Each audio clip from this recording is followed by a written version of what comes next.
Bună, dragii mei! Am revenit și mă bucur să vă regăsesc aici la Taroterapia pentru o nouă citire interactivă. Întrebarea noastră este ce gândește el sau ea acum despre tine și vom avea 3 variante de citire. Avem aici grupul 1 cu inspirație, grupul 2 puterea focului, grupul 3 grădina sacră. Vă rog, alegeți cel puțin o variantă. Este o citire fără timp, e relevant momentul în care ascultați acest mesaj. De asemenea, luați de aici doar ceea ce rezonează și haideți să începem cu grupul 1. Grupul 1, ce gândește el sau ea acum despre tine? Haideți să explorăm cu ajutorul tarotului. Tarotul Morgan Greer. Au sărit deja niște cărți. Cavalerul de bâte, Regina de cupe, față în față, 4 de săbii și temperanța. Asta este o persoană pe care voi o așteptați. Aici avem o persoană cu care ați experimentat și pasiunea și emoțiile profunde. Cineva de la care probabil că ați așteptat mai multă acțiune. Cineva de la care probabil că ați așteptat să pună împreună sentimentele și gândurile sale sau să facă pace între ceea ce simte și ceea ce intenționează, să traducă cumva în plan real ceea ce intuiați că are în interiorul său pentru voi. Haideți să vedem mai departe. Ce gândește această persoană despre tine, ascultătorule? Doiul de cupe, doiul de bâte. Cineva care pus în fața alegerii nu a știut ce să aleagă.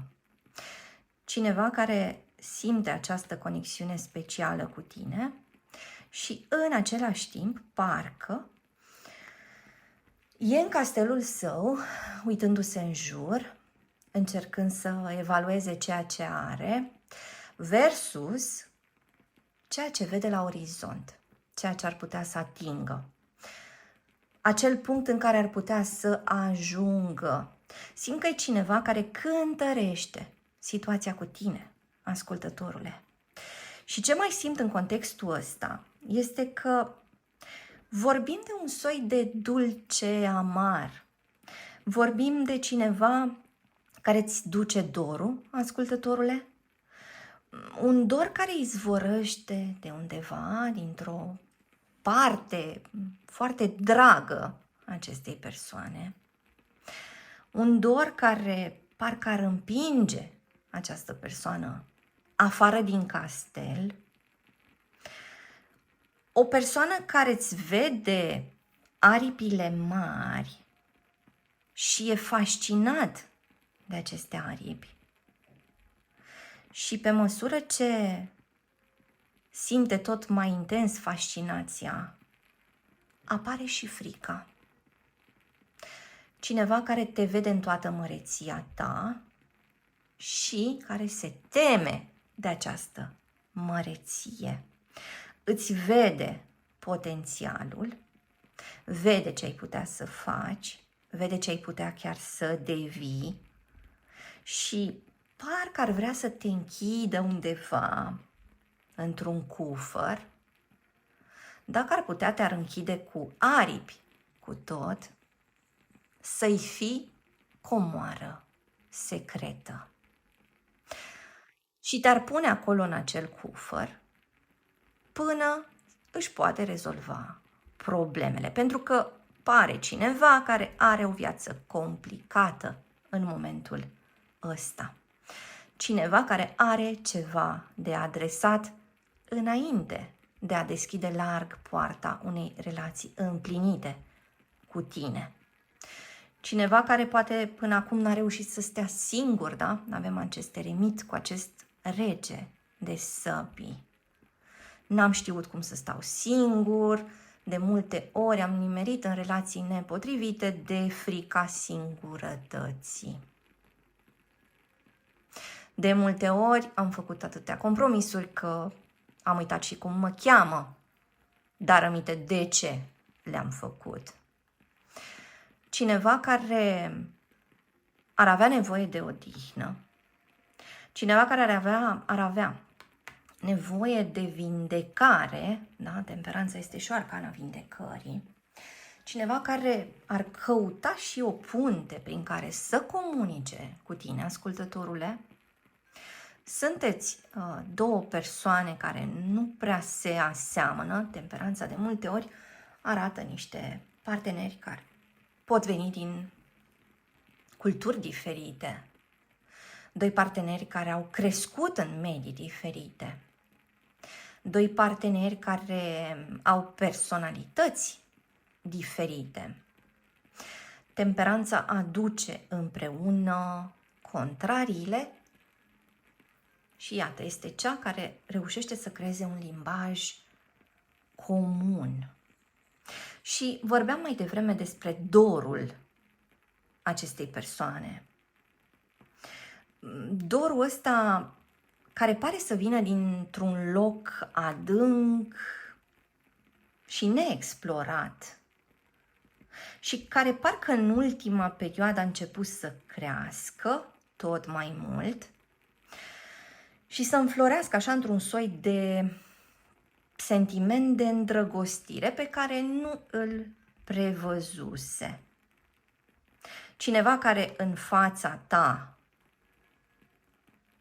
s-ar simți egalul tău, dar parcă în absență se vede undeva mai jos. E ca și cum absența ta micșorează această persoană. Și mă întreb cum rezonează cu tine. Ceea ce simte pentru tine e mai mare decât el. E ceva ce clar nu poate controla.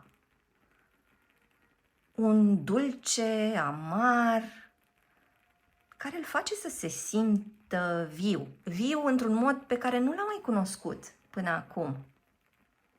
Iată, în acele relații de compromis, persoana asta se simțea anesteziată. În schimb, tu ai adus schimbare în viața sa. Și spuneam că există momente în care îți vede aripile, acea parte din tine care strălucește, orbitor câteodată. Vede capacitatea ta de a zbura dincolo de limitele pe care alții le văd.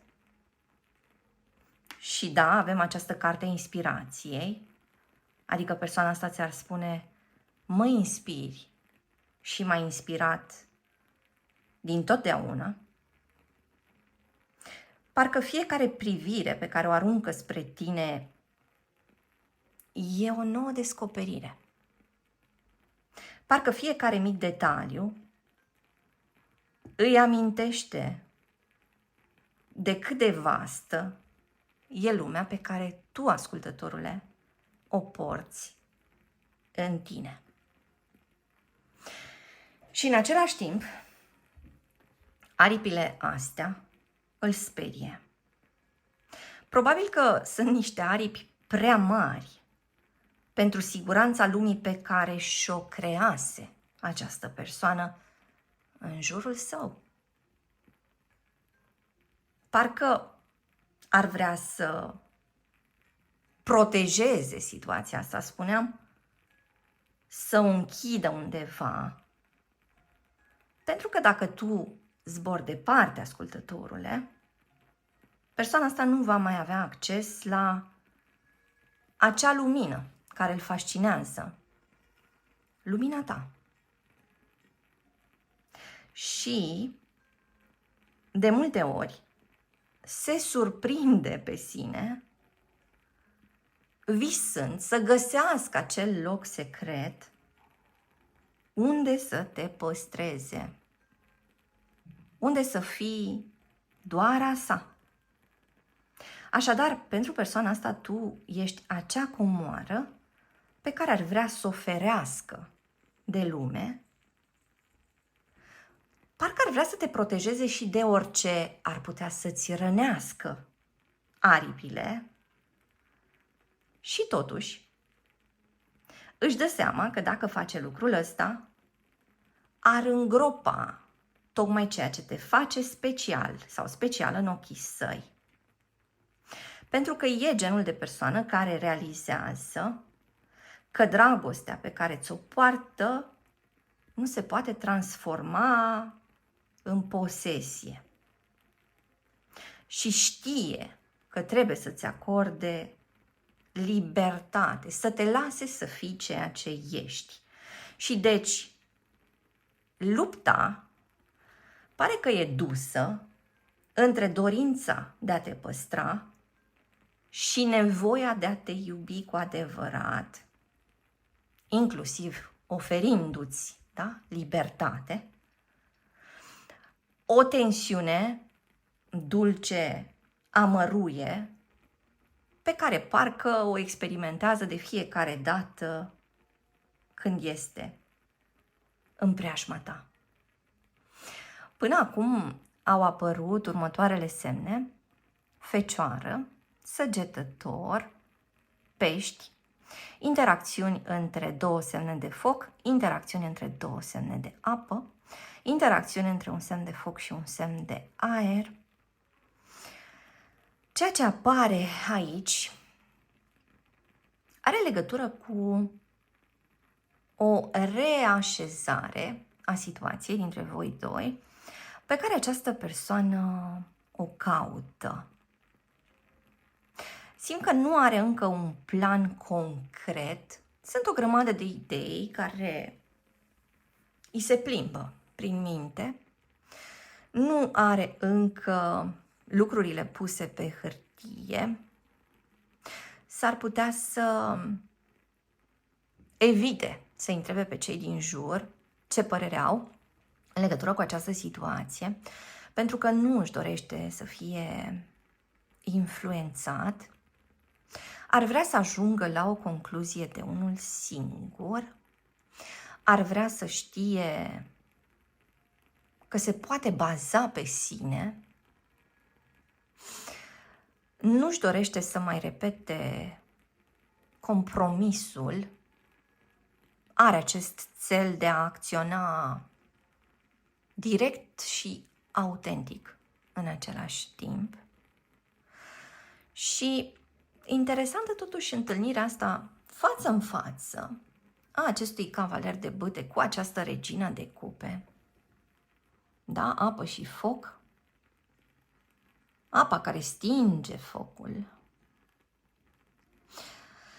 Fascinația acestor contrarii care vin totuși una către cealaltă, atrase așa misterios una de cealaltă. Cineva înclinat către acțiune versus cineva obișnuit să stea cu sine și să se uite în interior. Și spuneam, această temperanță care unește contrariile. Întâlnirea asta a voastră e o întâlnire interesantă. E genul ăla de conexiune din care fiecare dintre voi doi are de luat multe aspecte.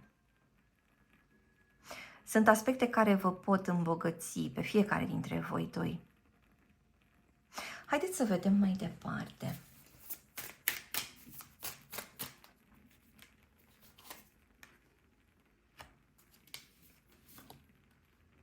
Apare din nou Săgetătorul. Roata norocului care anunță schimbarea. Din nou în doi. Pentru unii dintre voi, persoana asta este într-o altă relație și poate că unii dintre voi așteaptă ca persoana asta să decidă, da? Între voi și un terț. Lucruri care se întâmplă noaptea. Aici avem pe cineva din Rac. o discuție scurtă, urmată de o discuție ceva mai lungă, dar și o idee care apare surprinzător. Cu această lună vorbim despre cineva care vrea să nu mai facă alegeri pe baza fricilor sale. Cineva care, spuneam mai devreme, vrea să aleagă conform inimii sale. Vrea să-și transpună dorința inclusiv în ceea ce trăiește. Cineva care simte că se irosește, ascultătorule, dacă nu va lua acea decizie conform inimii sale de data asta. Îți mulțumesc că ai fost cu mine astăzi, te aștept și data viitoare. Între timp, hai pe www.taroterapia.ro.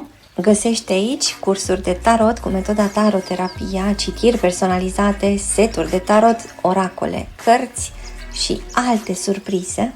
Dă un like, lasă un comentariu și abonează-te la acest canal dacă ți-a plăcut acest video, iar până data viitoare să ai grijă de tine!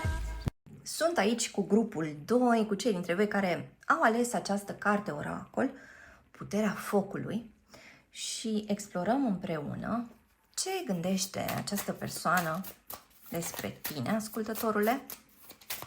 Haideți să vedem din tarot.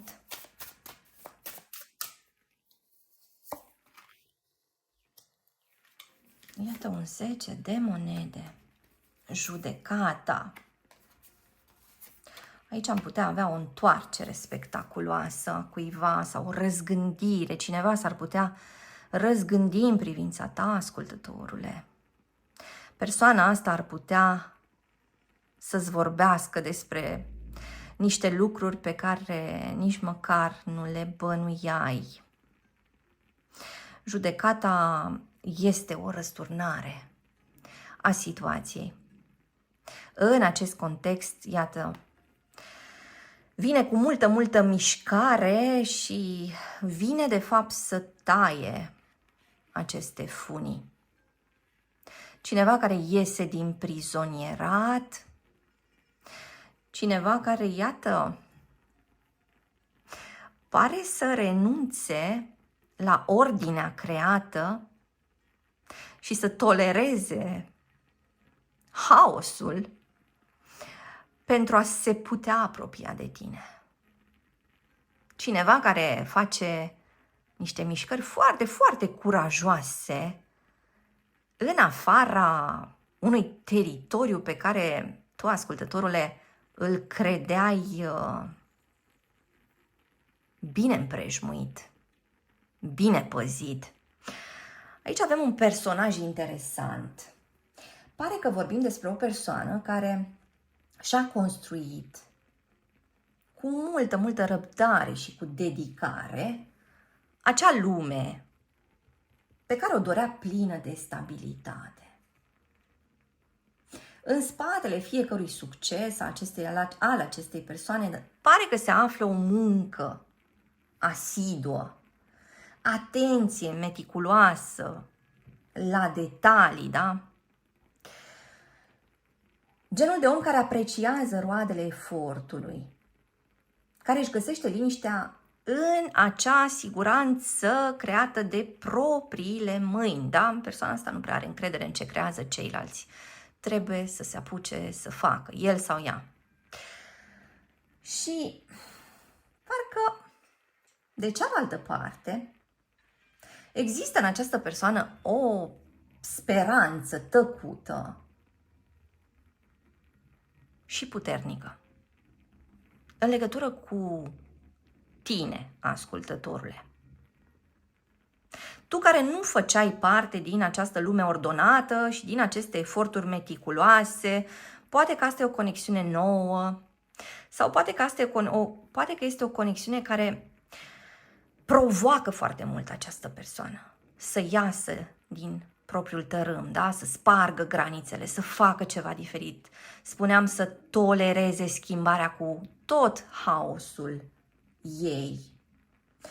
Persoana asta are încredere în drumul tău. Persoana asta pare să aibă o anumită viziune care o menține ancorată și îi dă forța necesară să continue, să spere, să viseze la tine. Și mă întreb de ce în mod obișnuit n-ar intra în discuție visatul la tine. În anumite cazuri nu ați mărturisit unul față de celălalt ceea ce simțiți. În alte cazuri ați ajuns într-o situație în care probabil ați perceput că v-ați îndepărtat și atunci nu mai erau potrivite astfel de declarații. Pare că ceea ce mișcă cu adevărat această persoană e tocmai gândul la tine, ascultătorule. Acea speranță. Focul ăla din interior are legătură cu tine. Are legătură cu ceva din conexiunea voastră. Pare că persoana asta observă multe puncte comune cu tine, ascultătorule. Și totuși tu ai ceva în plus față de el sau față de ea. Da? Pentru că pare că doar tu poți să aduci culoare. Un anume ritm. Sau poate ruperi de ritm. Un spațiu în care persoana asta să se simtă altfel. Pentru că persoana asta s-a obișnuit să facă metodic aceleași lucruri mereu. Da? Deci pare că este o persoană care s-a bazat foarte mult pe rutina sa și în același timp s-a săturat foarte tare de rutina sa. Și acum parcă ar vrea să se destindă și parcă vrea să se dezlege și parcă vrea să viseze și parcă vrea să trăiască și parcă vrea să se lupte. Vrea să regăsească sensul. Și spuneam că are felul său de a acționa calculat, constant, fără să dea buznă pe undeva. Cineva care în loc să se lase pradă impulsului preferă să-și planifice fiecare pas cu grijă și se uită, da, în viitor și vrea rezultate tangibile și vrea stabilitate. Și simt că vorbim despre cineva care e răbdător, perseverent, nu se abate ușor de la ceea ce și-a propus și totuși își dorește focul ăla pe care îl vede în tine. Își dorește să știe cum să fie și altfel, da? Își dorește să-și dea voie să fie și impulsiv, de exemplu, mai creativ, mai băgăreț, mai colorat, mai viu, ziceam mai devreme. Așadar, pare că între timp combină visatul la tine cu realitatea. Pentru că nu poate face acele schimbări peste noapte. Și rămâne aspectul ăla de secret, mister, ceva ce n-a fost spus, ceva ce nu a fost eliberat, da, prin cuvânt. Haideți să adăugăm niște cărți. Iată lumea. Și cele 4 puncte importante. Persoana asta s-ar putea să facă niște schimbări în plan profesional, totuși, în perioada următoare.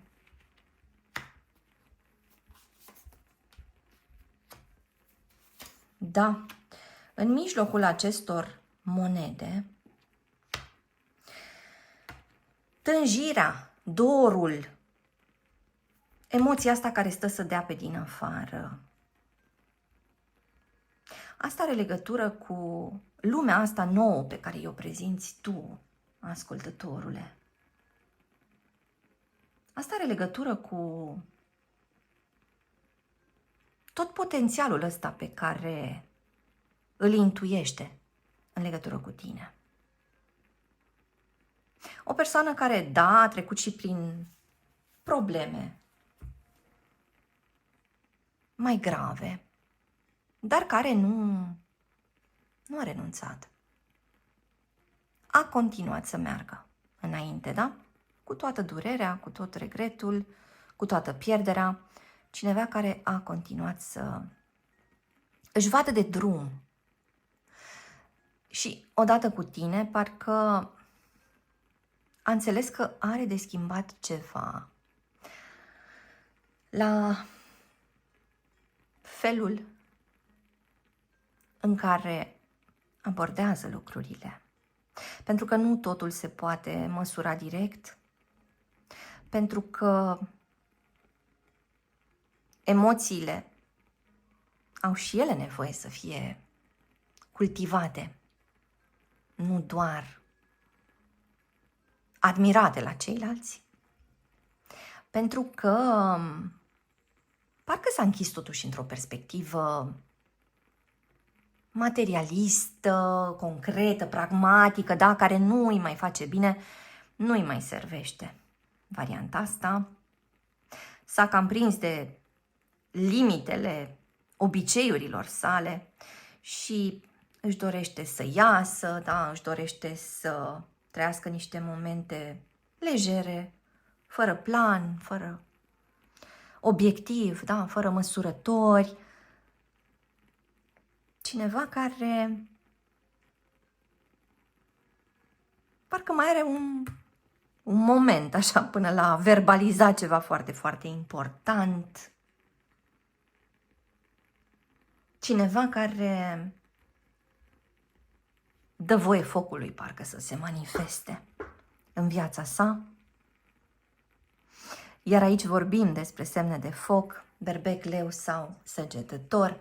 De asemenea avem vărsător sau scorpion, cineva din pești, o interacțiune între două semne de aer, o interacțiune între două semne de pământ, o interacțiune între un semn de apă și un semn de pământ și avem tot felul de fațete ale acestei povești.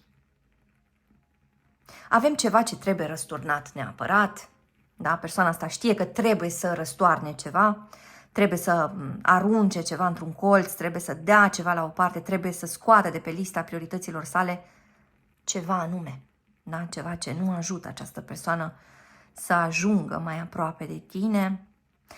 Ar trebui să facă și o anumită călătorie, ar trebui să închidă niște promisiuni care fuseseră făcute în urmă cu mult timp și care parcă nu își mai au rostul astăzi.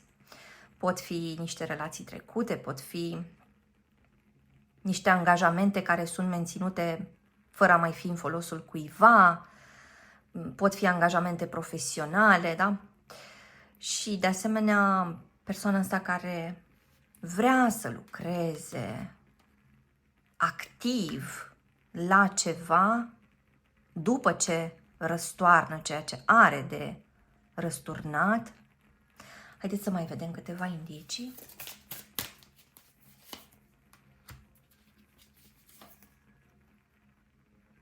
Lucrurile trebuie spuse și probabil că vor fi spuse. Avem această regină de săbii. Anumite aspecte trebuie punctate cu tot adevărul lor și în același timp o posibilă invitație, poate să fie o invitație la hai să ne auzim, hai să vedem ce părere ai și tu despre aspectele astea sau hai să ne vedem, da? Hai să facem o plimbare și să ne expunem gândurile unul celuilalt. Văd o persoană care, pe măsură ce te descoperă, ascultătorule, se descoperă tot mai mult și tot mai colorat pe sine. Îți mulțumesc că ai fost cu mine astăzi, te aștept și data viitoare. Între timp, hai pe www.taroterapia.ro.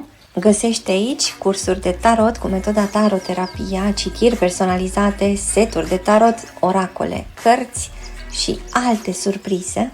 Dă un like, lasă un comentariu și abonează-te la acest canal dacă ți-a plăcut acest video, iar până data viitoare să ai grijă de tine! Grupul 3, grădina sacră. Ce gândește acum despre tine această persoană, ascultătorule? Hai să explorăm împreună. Folosim tarotul.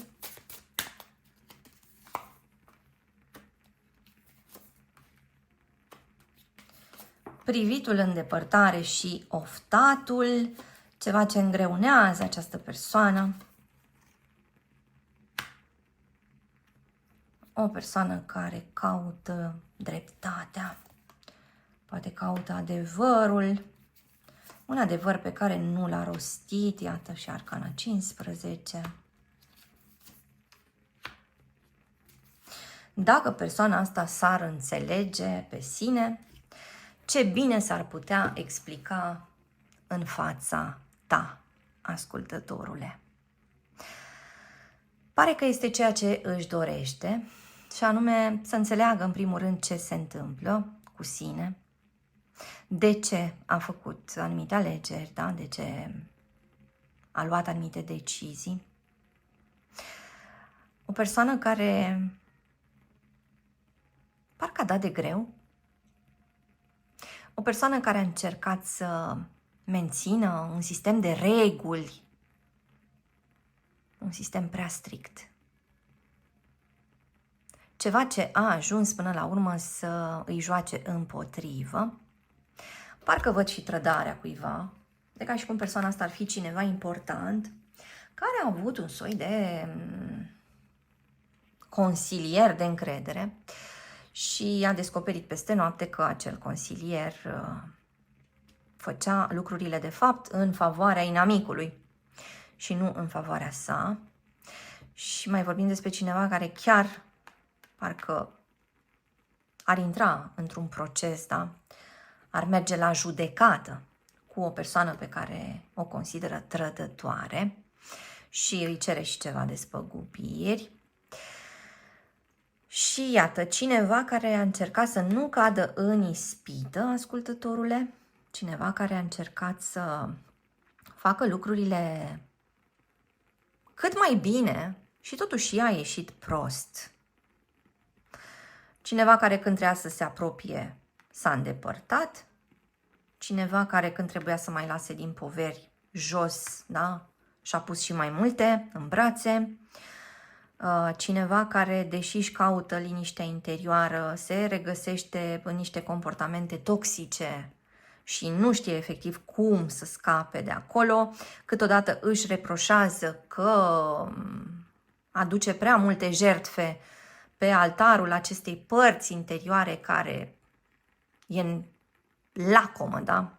Însetată de sânge, adică cineva care se consideră autodestructiv și totuși parcă nu vede bine tiparul pe care îl repetă și parcă tu ești așa ca o oază de inocență în toată lumea asta obscură a acestei persoane, o lume complicată, da?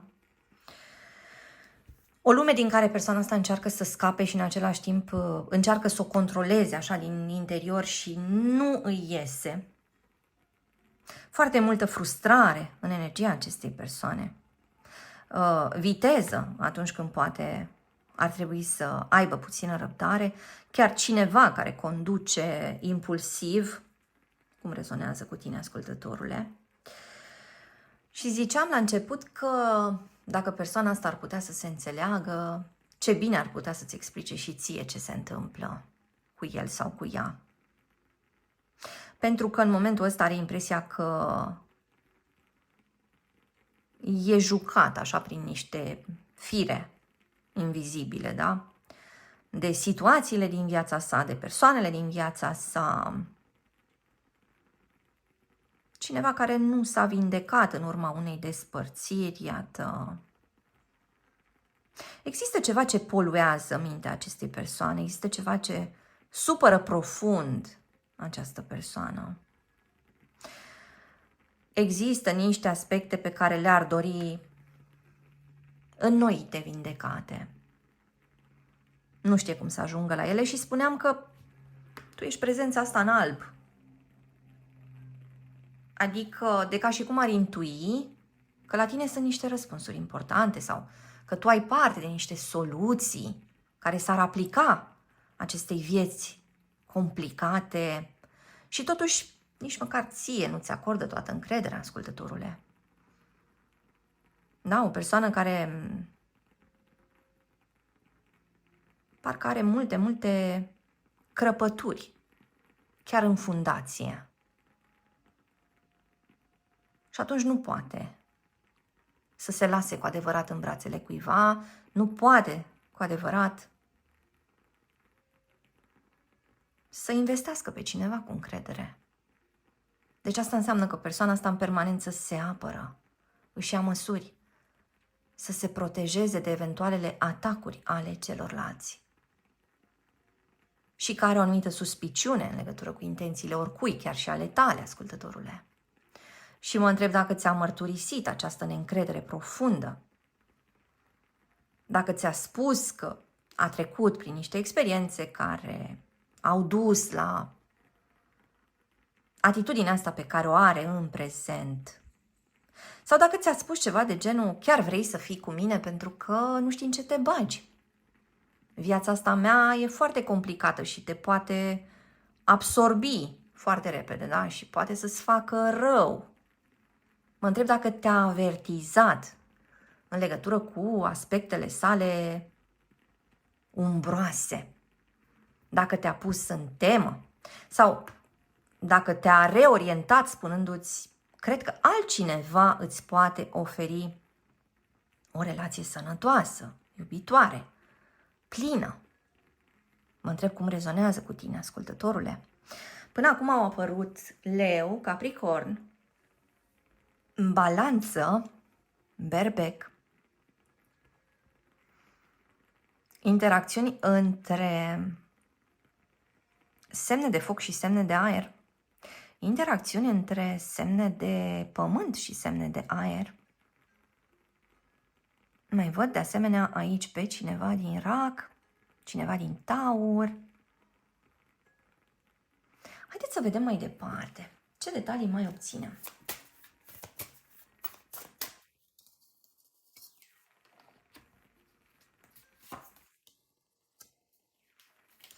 Persoana asta și-ar dori să reușească și totuși inamicul său cel mai mare este chiar el sau ea. Nu ajunge acolo unde își dorește pentru că, iată, pare că s-a legat de unul singur și pare că tot timpul există niște motive de nemulțumire care devin mai importante decât ceea ce îi se oferă valoros cu adevărat, de ca și cum parte din sistemul său de valori ar fi să prioritizeze negativul, să se concentreze pe ceea ce nu merge, să zică, aha, am știut eu atunci când se întâlnește cu eșecul. De ca și cum n-ar putea să permită binelui și împlinirii să facă parte cu adevărat din viața sa. Iar asta vine la pachet, spuneam, cu neîncrederea de care am vorbit mai devreme. Și cu tot ciclul ăsta foarte dureros, pentru că sunt dureroase eșecurile pentru această persoană, sunt dureroase aceste repetiții și totuși nu găsește cheia și cheia o intuiește că ar fi la tine, dar n-are suficientă încredere să-ți o ceară cu adevărat. Cineva care stă într-un sistem despre care intuiește că se va prăbuși în curând, un sistem în care a încercat foarte multe variante, dar n-a încercat cu adevărat să fie liber. N-a știut cum să fie liber, n-a știut cum să nu se mai pedepsească, n-a știut cum să iasă din toate opțiunile astea negative.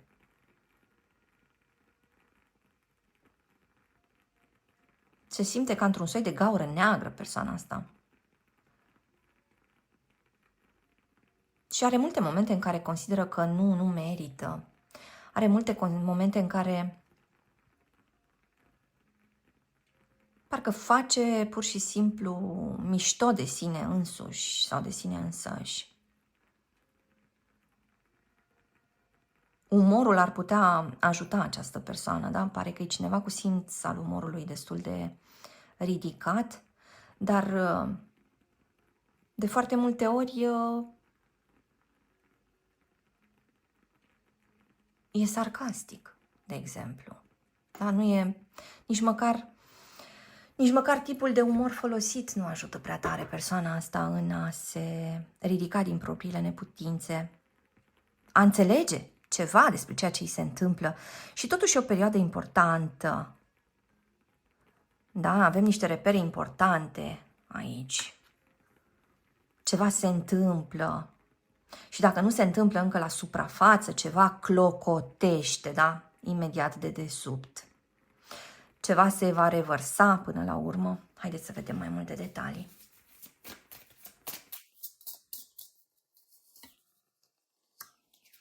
Carul care imprimă mișcare acestei situații și o anumită direcție. Interesant că a apărut și acest magician. Persoana asta trebuie să înțeleagă ce anume să folosească în legătură cu tine, ascultătorule. Pare că se încăpățânează. Pare că se așteaptă ca acțiunile tale să fie foarte, foarte clare. Pare că se așteaptă ca relația voastră să fie clar definită, măcar de tine. E ca și cum resursele ar fi la tine. Dar în același timp nu reușește să exprime cu adevărat ce-l tulbură sau ce o tulbură. Nu reușește să se apropie de ceea ce simte. Persoana asta a învățat să se apere, să facă, să muncească, să spună, să alerge. A învățat despre exterior, n-a învățat deloc ce să facă cu interiorul. Persoana asta poate că a învățat să adune, să acumuleze resurse materiale ca un mod de a-și compensa golul din interiorul său, fără să se întrebe vreodată, dar ce este cu acest gol? Da? Ce simt eu că ar putea să umple de fapt acest gol și nu are o sursă exterioară? Cineva care ar putea să încerce să fie diplomat cu tine, dar doar o perioadă, pentru că după se repede cu energia carului. Da? Cineva care poate să-ți spună să știi că mă voi schimba, dar în același timp nu reușești să vezi cu adevărat schimbarea. Pentru că nici persoana asta nu vede schimbarea și nu are acces la ea. Vorbim aici despre cineva care este chinuit de propriile contradicții. Vorbim despre cineva care, în timp ce își caută soluția, tot atunci parcă își taie opțiunile, își dinamitează opțiunile. Și spuneam că tu ești văzut sau văzută ca având cheia, ca având ceva ce persoana asta nu are. E ca și cum tu cunoști mai bine această persoană fără ca această persoană să ți se dezvăluie. E ca și cum persoana asta a intuit că tu ai văzut dincolo de toată aglomerația asta în viața sa și că ai văzut dincolo de toate zidurile astea suprapuse, da? Și că ai văzut cumva prin ceva foarte, foarte dens și opac. Are încredere în ochiul tău această persoană, dar se și teme de ochiul tău, ascultătorule. Hai să mai vedem niște detalii. Cineva din Gemeni sau Fecioară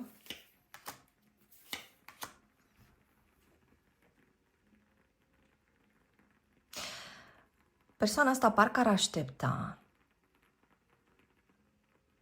să o oprești din a-și mai face rău.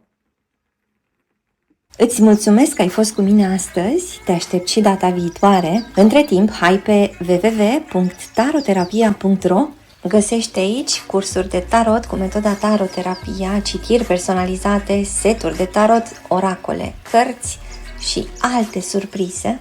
Dă un like, lasă un comentariu și abonează-te la acest canal dacă ți-a plăcut acest video, iar până data viitoare să ai grijă de tine!